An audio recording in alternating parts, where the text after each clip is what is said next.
जो महापुरुष सदैव भगवान के चिंतन में निमग्न है, वो कह रहे हैं भयम भयानाम अपहारिणी स्थिते मनस्यनन्ते मम कुत्र तिष्ठति यस्मिन् स्मृते जन्म जरांतकादि भयानि सर्वाण्यपयांति तात। हे दोस्तों मित्रों, तुम्हें कोई भी कष्ट नहीं होगा, ना मृत्यु का, ना रोग का, ना अपमान का, ना कोई भय छू सकेगा।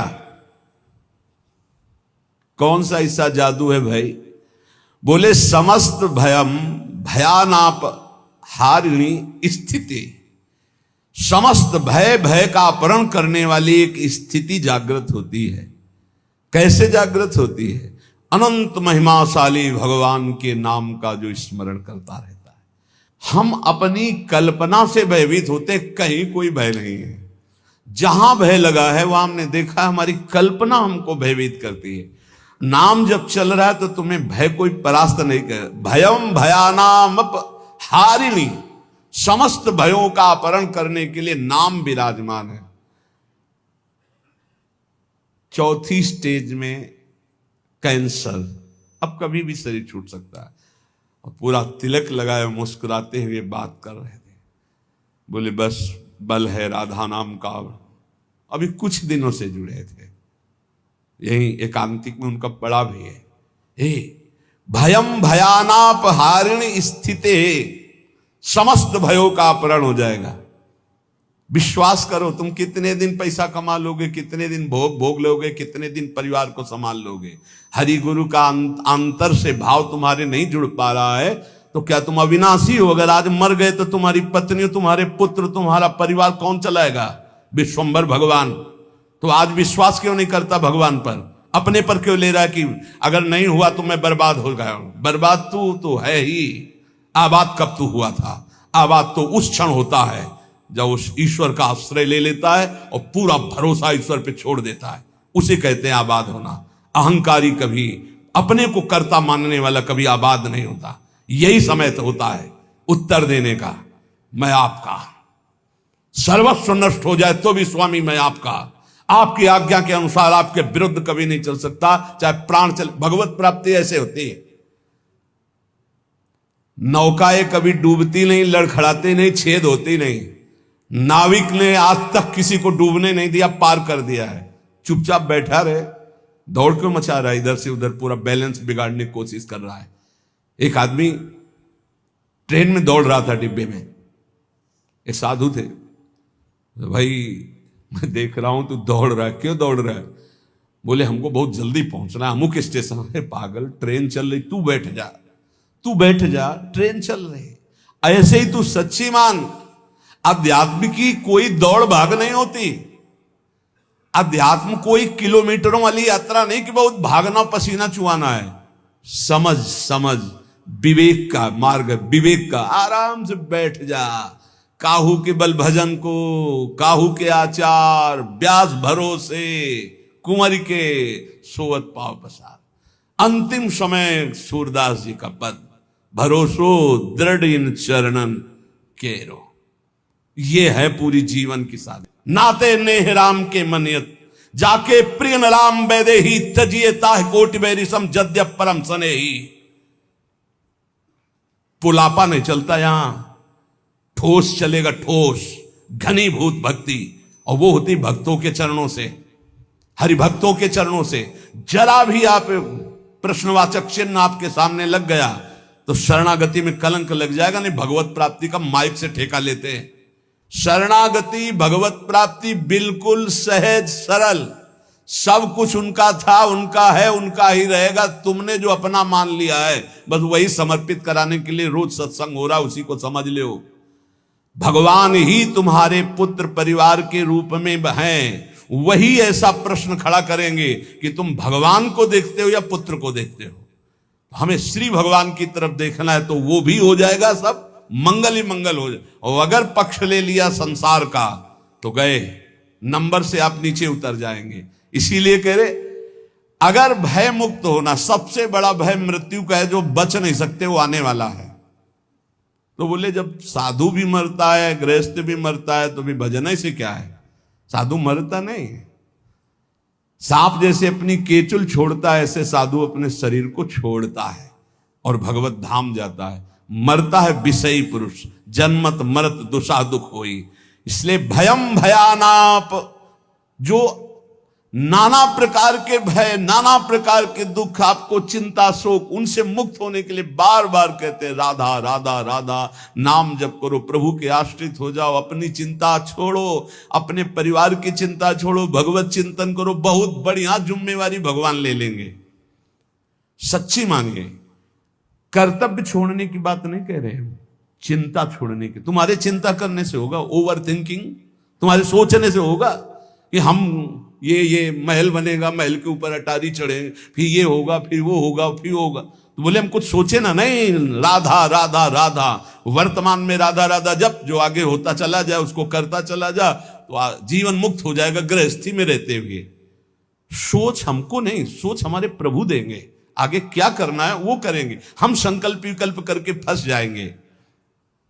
बाले क्रीडन का सक्ता यौवने विषयोन्मुखा अज्ञानयन्त्य शक्त्याः च वार्धकं समुपस्थितम् तस्मात् बाल्ये विवेकात्मा यतेत श्रेयसे सदा बाल्य यौवन वृद्ध्यायैर्देह भावैः संयुतः।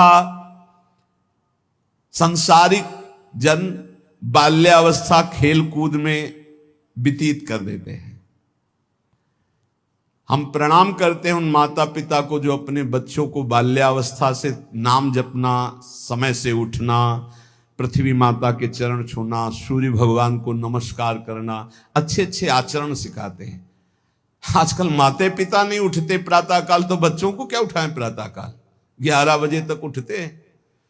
बाल्ये क्रीडन का शक्त यौवने विषयोन्मुखा, बाल्यावस्था तो खेल कूद में चली गई। जीवन वही धन्य जो भगवान से मिल जाए, वो जीवन किस काम का? आजकल कह रहे हैं कि बाल्य क्रीडन का शक्त, बालकों को तो क्रीड़ा अवस्था में ऐसा लगा दिया कि बाल्यावस्था कब निकल गई पता नहीं चला। यौवने विषयोन्मुखा, यौवन अवस्था भोगों में फंसा दे। अरे भाई, भगवान कृपा करें सबको अच्छे माता पिता मिले। कैसे अच्छे माता पिता?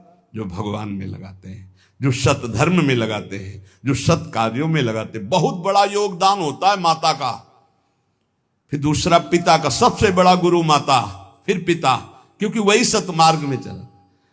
गांव में एक बार नाटक आया था दिखाने के लिए, वो क्या कहते हैं, नौटंकी, वो सुल्ताना डाकू, पूरा दिखाया गया। रात भर देखा था, बच्चे थे हम उस समय। तो जब उसको फांसी की सजा दी गई तो उससे पूछा गया तुम्हारी अंतिम चाहत क्या है? वो हम पूरी जिंदगी भर ध्यान रखा। बोले हमारी माता को हमसे मिला दो। माता को, जे ही माता मिलने आई तो गले लगे और दांत से पूरी नाक काट ली माता की। तो आप ईश्वर ने पूछा ये क्यों किया? बोले मुझे आज फांसी के फंदे में चढ़ाने वाली ये है। पहली बार हमने पेंसिल चुराई थी, और जब इसको कहा कि मां मैं पेंसिल चुरा के लाया, तो इसने कहा बहुत अच्छा बेटा, लिखने के काम आएगी। बस उसी दिन से मुझे लगा कि बहुत अच्छा कार्य है, और आज मैं सुल्ताना डाकू बना और मुझे इसकी फांसी की सजा मिल रही। तो सबसे बड़ी अपराधिनी मेरी मां है जो मुझे इस मार्ग में। मां प्रथम गुरु है। आप अपने बच्चे को जैसे गर्भ से शिक्षा, अगर हम प्रार्थना करते हैं गृहस्थ में वो बच्चा गर्भ में आ जाए तो सहवास बंद कर दो, सात्विक भोजन पाओ, भगवत नाम कीर्तन सुनो, भगवत कथा सुनो, महान तीर्थों का भ्रमण करो अगर कर सकते हो, उससे तुम्हारे बालक के बहुत सात्विक संस्कार होंगे। यौवने विषयोन्मुखा, जवानी भोगों में व्यतीत करने के लिए प्रेरणा दी गई, और अंदर और बाहर दोनों से संयोग बने, विषयों से हृदय मलिन हो गया। फिर कह रहे हैं अज्ञा नयंती असक्त्याः, जो अगली अवस्था आई बुढ़ापा, वो तो असक्त, इंद्रियां वो वैसे ही चंचल, मन वैसे ही चंचल, शरीर असक्त। अब वो अंदर बैठे बैठे भोगों का चिंतन कर रहा है, उसकी दुर्गति हो जाती, दुर्गति। इसलिए तस्मात् बाल्ये विवेकात्मा, यतेत श्रेयसे सदा। विवेकवान होकर बाल्यावस्था से वो माता पिता धन्य है जो अपने बच्चे को शासन में लेकर, बाल भोग बना रहे, 5 मिनट राधा राधा कीर्तन कर, अभी तुझे पवाते, थोड़ा सा नाम संस्कार डालिए, भगवत कीर्तन का, भगवान नाम जप का। बैठ 5 मिनट बैठ के कथा सुन, देखो सत्संग सुन, या स्वयं सुनाने लगे कोई न कोई ग्रंथ की बात। संस्कार पढ़ते हैं, गर्भ से संस्कार पढ़ते। अभिमन्यु जी को गर्भ में ही चक्रव्यूह तोड़ना आ गया था, प्रहलाद जी को गर्भ में ही परम महाभागवत बना दिया था नारद जी ने। अगर आप गर्भस्थ शिशु से शिक्षा प्रारंभ करेंगे तो कोई महान राष्ट्रभक्त महात्मा पैदा होगा। विवेक की पुरुष को चाहिए कि जिस समय बाल्यावस्था है वो पूरे जीवन की अद्भुत शैली बनाने के लिए उसको आप शिक्षा दीजिए। जितने गंदगी व्यसन है वो सब माता पिता के आचरणों का प्रभाव बच्चों पर पड़ता है। बहुत होश में माता पिता अपना व्यवहार रखें, नहीं बच्चे फिर वो ही जानते हो क्या करते हैं, बुढ़ापे में मार थप्पड़ घर के बाहर कर देते हैं कि तुमने हमको यही शिक्षा दी है आधुनिकता की, भोगों की, विषयों की, तो उसी का सुख लो। इसलिए तदे तद्वो मयाख्यातम यदि जानीत नानृतम तदस्मत् प्रीतये विष्णु स्मृत्याम बंध मुक्तिदः। मित्रों, मैं तुम लोगों से प्रार्थना कह रहा हूं, तुम झूठ मत समझना। अगर समस्त दुख और बंधनों से छूटना है तो तुम केवल हरि स्मरण प्रारंभ कर दो। उनका स्मरण करने के पश्चात कोई भी विपत्ति उसको परास्त नहीं कर सकती। हरि स्मृति समस्त विपद विमोक्षणम, जितनी विपत्तियां हैं सबसे मुक्त करा देगी। तुम मेरी बात मान लीजिए। तदस्मत् प्रीतये विष्णु स्मृत्याम बंध मुक्तिदा, समस्त बंधनों से मुक्त हो जाओगे, मृत्यु का भय नष्ट हो जाएगा केवल हरि स्मरण। प्रयासः स्मरणे कोश्य स्मृतो यच्छति शोभनम पापक्षयश्च भवति स्मरताम तम अहर्निशम। स्मरण मात्र भगवान का परम मंगल परम कल्याण करता है। क्या जाता है? हरिशरणम हरिशरणम, राम कृष्ण हरि, राधा राधा, हरे नमः। जो पसंद आवे, हमारे भगवान की तो अनंत नाम है, राधा वल्लभ श्री हरिवंश, जो पसंद आवे। खूब नाम कीर्तन, खूब नाम स्मरण। जो नाम स्मरण करता है समस्त मंगल समस्त कल्याण हो जाता है। अब आप बहुत ध्यान यहां दीजिए, नाम स्मरण प्रारंभ करेंगे तो 2 प्रक्रियाएं होंगी। यदि आपके पाप अधिक हैं तो तत्काल पाप नष्ट होना प्रारंभ हो जाएंगे। अब उसके लिए घटनाएं घटना प्रारंभ हो जाएंगी, विपत्ति, दुख, परेशानियां। आप ऊब मत जाना।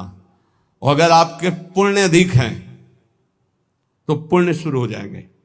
ये लाभ, ये लाभ, ये लाभ। तो आप वो नाम जप का लाभ मत मान लेना, वो नाम जप से दुख आ रहा है ऐसा मत मान लेना। वो शुभ अशुभ दोनों को नष्ट करके आपको अखंड आनंद प्रसन्नता की तरफ ले जा रहा है। इसलिए धैर्य चाहिए नाम जापक में। सुख दुख नाम का फल नहीं है, सुख दुख पाप और पुण्य का फल है। आनंद और प्रसन्नता ये नाम का फल है। प्रसन्नता ये ब्रह्म स्वरूप है।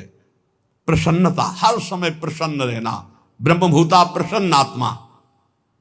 जो रात दिन प्रभु का स्मरण करते हैं उनके सब पाप नष्ट हो जाते हैं। प्रभु में अहर्निश बुद्धि लगने के कारण प्रभु परम सुख समुद्र है, इसलिए वो सुख समुद्र हो जाता है, हर समय सुख में डूबा रहता है। तापत्रयणे भीतम यदे तदखिलम जगत तदा सोचेषु भूतेषु द्वेषम प्राज्ञः करोति कहा। ये संसार 3 तापों से जल रहा है। तुम शोचनीय पुरुषों जैसे जलने के लिए तैयार मत हो। अगर तुम बचना चाहते हो तो बच सकते हो नाम जप के, नहीं तो कैसे कैसे मृत्यु अपहरण कर रही है। बैठे हैं आराम से कुर्सी में, पीछे से पूरी दीवार गिरी मर गए। एक एक क्षण में मृत्यु तो काल कवल कर रही है और हम सोच रहे हैं सब कुछ काम हो जाए फिर एक बैठकर भजन करेंगे या तीर्थयाटन करेंगे। मृत्यु तुम्हें तीर्थयाटन और भजन के लिए समय नहीं देगी। आज अभी से भजन शुरू करो। बद्ध वैराणि भूतानि द्वेषम कुर्वन्ति चेततः सुशोच्यान्यति मोहेन व्याप्ता नीति मनीषिणाम। यहां भजन तो करते नहीं, एक दूसरे से वैर कर रहे हैं, एक दूसरे से छल कपट कर रहे हैं, पापाचरण कर रहे हैं। विचारवान कभी किसी से वैर नहीं करता, ये पापाचरण नहीं करता। तुम महामोह से व्याप्त होकर किसी से यहां लेन देन मत कर लेना पाप का। कोई ऐसा पाप कर लिया, कोई वैर कर लिया, आना पड़ेगा। त्रिभुवन में किसी से वैर नहीं होना चाहिए, तब तुम जीवन मुक्त होगे। इसीलिए अजात शत्रु होता है भगवान का भक्त। और किसी से कुछ लेना न देना, मगन रहना, कर्जा ना रहे, नहीं तो आके देना पड़ेगा, आना पड़ेगा। कुछ न कुछ ऐसा बन करके उसका हिसाब करके तुम्हें यहां से जाना पड़ेगा।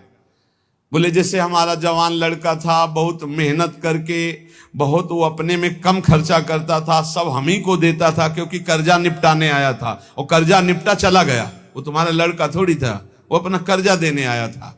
और कर्जा लेने आया था, बोले बचपन से बीमार, कुछ दिनों के बाद वो पधार गया, तो अपने लेने आया था हिसाब किताब। बहुत होश में। जीवन मुक्त होने के लिए किसी से लेना नहीं, किसी का देना नहीं, किसी से वैर नहीं, किसी से मित्रता नहीं, सबसे भगवत भाव। मैं तुम सबसे आग्रह करता हूं, तुम इस असार संसार के विषयों में कभी संतुष्ट नहीं हो सकते, मेरी बात समझ लो। चाहे जितना भोग भोग लो, कभी ऐसा नहीं हो सकता हाँ आवाज के बाद मुझे नहीं चाहिए। ये ऐसे भूत के लड्डू हैं, खाओ तो परेशान, ना खाओ तो परेशान। जो नहीं भोग रहे हैं वो ललचा रहे हैं, और जो भोग रहे हैं वो पछता रहे हैं। बड़ा विचित्र माया का खेल है। और जो संसार में है वो पछता रहे कि हम सोचा था इसमें सुख है, वो है नहीं। हमें लगता है कि सुख औरों में है, पूरा जीवन उनको पछताते चला जाता है, ये भोगा, ये भोगा, ये भोगा। और अगर सही भजन नहीं हुआ तो पूरा जीवन इस भेष में पछताते चला जाता है, इधर उधर ताक झांक, पूरा जीवन व्यर्थ चला जाता है। ये हम भ्रमण करते हुए जीवन में देखा कि अगर साधना नहीं है तो अवस्थागत इंद्रियां शांत नहीं होती। उपासक को चाहिए कि ये सोच ले कि विश्व के चाहे जितने भोग भोग लो, कभी संतुष्ट नहीं होने वाले। अच्युत भगवान की आराधना कर लो तो तृप्त हो जाओगे। फिर ऐसा हृदय की स्थिति हो जाएगी जैसे गोस्वामी तुलसीदास जी कहे, पायो परम विश्राम राम समान प्रभु नाही कहूं। हृदय शांत हो जाएगा। अब कछुनाथ न चाही मोरे, हृदय से आने लगेगा। सर्वशक्तिमान भगवान श्री हरि समस्त प्राणियों में विराजमान है। ऐसे भावना करके जिससे मिलो पहले भगवत भाव करो। काम क्रोध लोभ मोह मद मत्सर इन 6 शत्रुओं पर विजय प्राप्त कर लेता है, वही भगवान का दर्शन प्राप्त करता है। तब बड़ा आश्चर्य होता है जब एकांतिक में भगवत प्राप्त आते हैं और फिर कहते हैं मुझे भगवत साक्षात्कार हो गया, और फिर कहते हैं मन में बड़ी परेशानी है। घर के लोग हमको बहुत विरोध करते हैं कि कौन सी भगवत प्राप्ति किए हैं जो शास्त्र में कहीं नहीं है। आजकल ऐसे भगवत प्राप्त हो रहे हैं ज्यादा, शास्त्र में कहीं नहीं है। बच्चों कहीं नहीं शास्त्र में, ऐसी कोई शास्त्र में प्रपंच नहीं है, कोई प्रपंच नहीं। शास्त्र केवल भवबंधन के मुक्त करने के लिए ये साधनाएं बता रहा है। ये छोटी मोटी सिद्धियां घास फूस की तरह है, घास फूस की तरह है। तुम इसको बहुत बड़ा समझते हो, तुम्हारा ये नाम है, तुम वहां से आ रहे हो, तुम ये बहुत बड़ी बात थोड़ी है। 2 4 6 महीने तुम्हें नियम से हम बता दें, वैसे रहो सात्विक आहार करके। अगर आपके अंदर ना आने लगे तो हमें बताना। जीवन में कभी मदिरा जबान में ना रखी हो, मांस कभी खाया ना हो, ये अंडा मांस मछली, केवल ये तुम्हारे जीवन 6 महीना में तुमको हम बता देंगे कि जिसके मन की बात चाहोगे उसके मन की जान लोगे। तुम खेल समझते हो? मंत्रों में इतनी सामर्थ्य, पर पवित्रता, पवित्रता, आप अपवित्र हो रहे हैं तो इसलिए कुछ समझ में नहीं आ रहा है। अपवित्रता पर्दा डालती चली जाती है। ये ढूंढी आश्रम में, शायद आप जानते हैं, ढूंढी आश्रम में बहुत सिद्ध महात्मा है। दर्शन के लिए भागे तो 9:30 बजे तक केवल दर्शन सुबह देते थे। अब गुरु आश्रम से चले तो पर विलंब हो गया, 10 बज गए हमें रास्ते में, बस माता जी का मंत्र एकदम स्मरण किया, हमारा जाना व्यर्थ नहीं होना चाहिए, हमें दर्शन होने चाहिए। आप सच्ची मानिए, अकेले महाराज जी बैठे थे। जो ही गए तो पहला शब्द था कि बोले आओ महात्मा इंतजार कर रहे हैं। हम कहा स्वामी जी बड़ी करुणा। बोले करुणा नहीं, तुम्हारी माता जी आकर के मुझे रोक लिया। हमारी माता जी? बोले हाँ हाँ, जगदम्बा जिनका तुम मंत्र पढ़ रहे थे। ऐसा मंत्रों में आप ये भवबंधन मुक्त करने, तापत्रेणाभिहतम यदे तदखिलम जगत। तुम क्या समझते हो? ये समझते हो कि ये छोटी मोटी बात? अरे एक ही समय में कई जगह उपस्थित हो जाना, पर्वत को भी छेद दे देना, विविध प्रकार की सिद्धियां, एक भी सिद्धि स्वीकार कर ले तो भगवत प्राप्ति नहीं होगी। हमारे ब्रज में ऐसे ऐसे कि अखिल कोटि ब्रह्मांड नायक परात्पर पीछे घूमे, 2-4 लोगों ने मिलकर थप्पड़िया दिया, पिट गए, रोटी मांगा, खाया, कोई जानता नहीं कि ये क्या है। और यहां जो कोई सिद्धि दिखाने की कोशिश की तो सीमा के बाहर कर दिया गया है, सीमा के बाहर। यहां वो रहे जो प्रिया प्रीतम की सिद्धि में डूबे हुए हैं और कोई चमत्कार नहीं हो। सबसे बड़ा चमत्कार कि मन का परिवर्तन करके प्रिया प्रीतम में जिस वक्त दृष्टि गई तो श्यामा श्याम के प्रेम रंग में मतवाला कर दिया गया। भूलो मत, प्रिया प्रीतम की कृपा से ऐसे धाम में आए हो, ऐसे सत्संग को सुन रहे हो जिससे केवल भवबंधन मुक्त होता है। ये केवल भवबंधन के, ये तापत्रय विनाश आए, उन सच्चिदानंद प्रभु का यश है जो काना में पहुंच जाएगा तो भगवत प्राप्ति निश्चित है। हे भाई, चाहे देवता हो या दैत्य हो या मनुष्य हो या यक्ष हो या गंधर्व हो, कोई भी हो, मेरे प्रभु श्री हरि इतने कृपालु हैं कि उनके चरणों का जो आश्रय ले ले और नाम जप शुरू कर दे तो परम कल्याण हो जाता है। भगवान को प्रसन्न करने के लिए ब्राह्मण के कुल में जन्म लेना या देवता बनना या सदाचारी या विविध ज्ञानों से संपन्न होना या दान करना या यज्ञ करना, शारीरिक मानसिक पवित्रता, बड़े बड़े व्रत, ये सब पर्याप्त नहीं है। भगवान केवल प्रेम से प्राप्त होते, प्रेम से। वो कोई भी पुरुष नपुंसक नारीवा जीव चराचर कोई अहोवत सुपचतो गरियान या जिभ्यागे वर्तते नाम तुभ्यम। भले वो चांडाल है पर उसकी जिभ्या पर हरि नाम है तो त्रिभुवन बंदनी है वो। देख लो देख लो, देवता दैत्य मनुष्य यक्ष गंधर्व कोई भी क्यों ना हो, जो हमारे भगवान का आश्रय लेकर उनका नाम जप करता है उसका परम मंगल परम कल्याण हो जाता है। प्रभु की प्राप्ति के लिए जरूरी नहीं है कि वो ब्राह्मण हो या देवता हो या वो सदाचारी हो या ज्ञान से संपन्न हो, दानी तपस्वी या कि शारीरिक मानसिक पवित्रता, बड़े बड़े व्रत, इनके द्वारा भगवान मिल जाए ऐसी जरूरी बात नहीं है।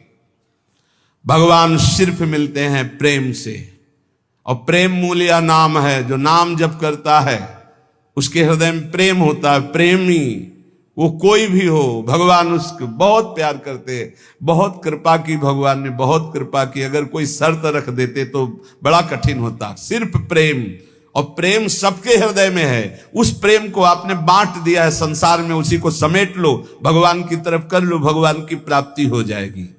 इस संसार में सबसे दुर्लभ वस्तु मनुष्य शरीर है।